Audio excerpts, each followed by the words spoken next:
Now, the Three Martini Lunch with Greg Corombos and Jim Garrity. And welcome, everyone, to the Friday edition of the Three Martini Lunch, along with Jim Garrity of National Review. I'm Greg Corombos of Radio America. Good, bad, and crazy martinis for conservatives today as usual, all of them stemming from Thursday's marathon session of the Select House Committee on Benghazi. Jim, first of all, welcome back after a whirlwind couple of days for you. Let's start with the good martini. A lot of what the media is saying today, particularly the mainstream media as well as Democrats, is that we didn't learn anything new. It was a big partisan exercise and we wasted a lot of time. But that's not true. We learned a lot of things. We learned, for example, that Hillary Clinton did not follow the Accountability Review Board recommendations following the embassy attacks in East Africa about being personally involved in security decisions. She said none of those requests ever reached her desk. She admitted that Chris Stevens didn't even have her email address. She admitted she can't even remember a conversation with Stevens the whole time he was ambassador. But the big one was this, as explained by Ohio Congressman Jim Jordan. You're looking at an email you sent to your family. Here's what you said. At 11 o'clock that night, approximately 1 hour after you told the American people it was a video, you say to your family, 2 officers were killed today in Benghazi by an al-Qaeda-like group. You tell the American people one thing, you tell your family an entirely different story. Also, on the night of the attack, you had a call with the president of Libya. Here's what you said to him. Ansar al-Sharia is claiming responsibility. It's interesting, Mr. Katala, one of the guys arrested and charged, actually belonged to that group. And finally, and most significantly, the next day, within 24 hours, you had a conversation with the Egyptian Prime Minister. You told him this: we know the attack in Libya had nothing to do with the film. It was a planned attack, not a protest. You knew the truth, but that's not what the American people got. And again, the American people want to know why. Why didn't you tell the American people exactly what you told the Egyptian Prime Minister? Jim, you've got a picture of a smoking gun in the Morning Jolt today, and there's good reason for that. Well, yeah, I marvel at this. I mean, the insistence that there was really nothing new yesterday is an indicator that you really can't pay much attention, right? That you're either incapable of listening, or that have already made your conclusion and you're going to stick to that no matter what actually happens. Because to most of us, those two messages that Jordan referred to were new, were surprising, and were fairly a big deal. Now, Hillary tried to backtrack from that, saying, well, at that point, Ansar al-Sharia was claiming responsibility, and then they later withdrew their claim of responsibility. By the way, just out of curiosity, Greg, how often does that happen? Not very often. Oh, our mistake. Remember we said we killed those? It wasn't us. Totally wasn't us. That by itself is just kind of strange. And then the second thing is, so Ansar al-Sharia withdraws their claim of responsibility for the attack, and Hillary, if you believe her account, automatically concludes then it must have just been a protest where guys brought mortars and stuff like that. It didn't make any sense. As I lay out there in the Jolt, remember, on the night of September 11th, as the attack was still going on, Hillary and the State Department office issued a statement attributing this to being a response to the video. And so, like people say, well, where did this information come from? Where did this narrative come from? No, it came directly from the State Department as it was going on. Now, we all know nobody on the ground saw any protests. Nobody saw anything that indicated this was related to the video or anything like that. And this was pretty clearly a terrorist attack from the moment it started. And the fact, and so it goes about a good 10 days before she calls it a terror attack. And I want to say that the Secretary of Defense was the first person to start referring to it as a terrorist attack. But by that point, we're like a good week after the attack. So for 1 week within the administration and amongst the Clinton family, the conversation is very clear. This is a terrorist attack. For 1 week afterwards, in all public appearances, including when they're bringing back the coffins of those 4 Americans killed, Hillary Clinton is discussing it in the context of being a response to a video. She has lied about a terror attack, and I don't understand, Greg, how that can't be disqualifying. How you can be commander-in-chief if you're willing, you're basically going when there's a terrorist attack, your first instinct is to try to figure out how do we convince Americans this wasn't really a terror attack and was something completely unforeseeable. Yeah, just amazing on a number of fronts. She kept referring to that there wasn't this sort of grilling after Beirut, and that's largely because nobody tried to hide what happened in Beirut, certainly not to the same extent. I believe it was actually 2 weeks that President Obama continued with the video because it was, I think, a couple weeks after the attacks that he was at the UN and made the whole the future doesn't belong to those who slander the prophet line. And another curious line from yesterday, we don't have the audio, is when it was brought to her attention that Chris Stevens was essentially scrounging for supplies in Libya, and she just kind of laughed it off as him having an entrepreneurial spirit. So, that wacky Chris. Anyway, on to the bad Martini now, and several of the Republican members, I thought, did a very good job of bringing up evidence, like Jordan did. I thought Mike Pompeo did a good job, at least early on in his questioning. And Hillary Clinton, as you mentioned, particularly in response to Jim Jordan, kind of threw out a word salad and tried to explain away the fact that she was very clear with some people about what really happened and not with the American people. But the problem with Jordan a little bit, as well as some other members, was that they decided when they didn't get the answer they were hoping for from Hillary Clinton, they decided to say what they thought the real answer ought to be. And here's Jordan, first of all.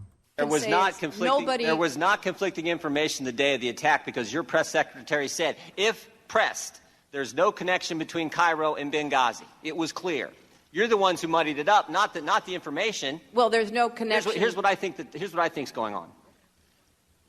Here's what I think's going on. And then Jordan went on to explain how it was all political. They were less than 2 months away from an election. The theme of the Obama-Biden campaign was GM's alive and bin Laden's dead and al-Qaeda's on the run. And they had to come up with an excuse for why it wasn't their fault that this happened. Later on, it was Hillary and Peter Roskam of Illinois, and this exchange happened. Well, you just recited the Clinton doctrine to us, and let me tell you what I think the Clinton doctrine is. I think it's where an opportunity is seized to turn progress in Libya into a political win for Hillary Rodham Clinton. And at the precise moment when things look good, take a victory lap like on all the Sunday shows 3 times that year before Gaddafi was killed, and then turn your attention to other things. I yield back. Well, Congressman, that is only a political statement, which you well understand, and I don't understand why that has anything to do with what we're supposed to be talking about today.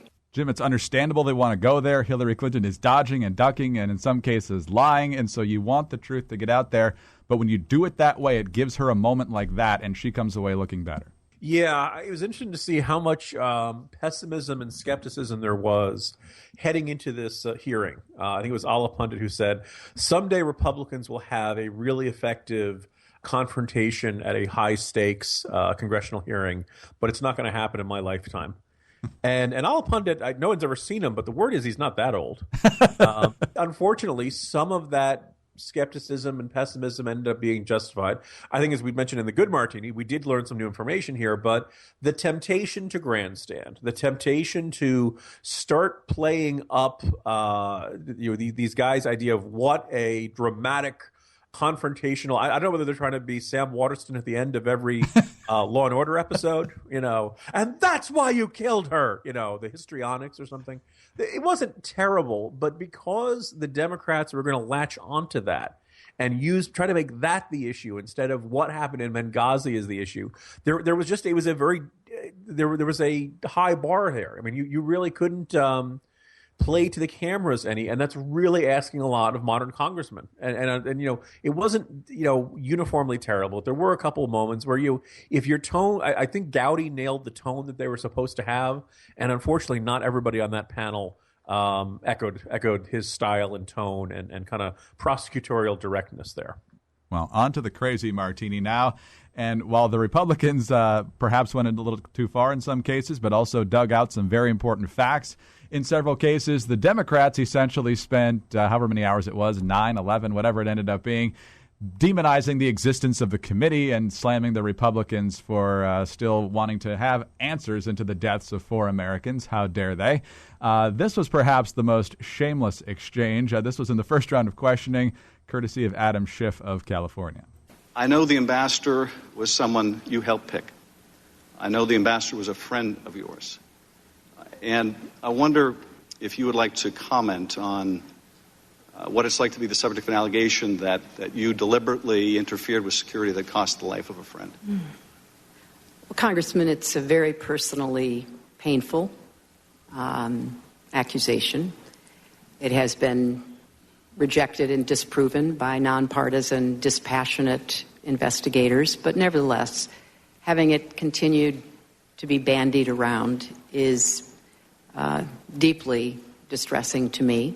Jim, that was exactly the way it was every time the Democrats went down the row. Let's be honest. Before September 11th, 2012, probably less than 1% of all Republicans could name Chris Stevens, right?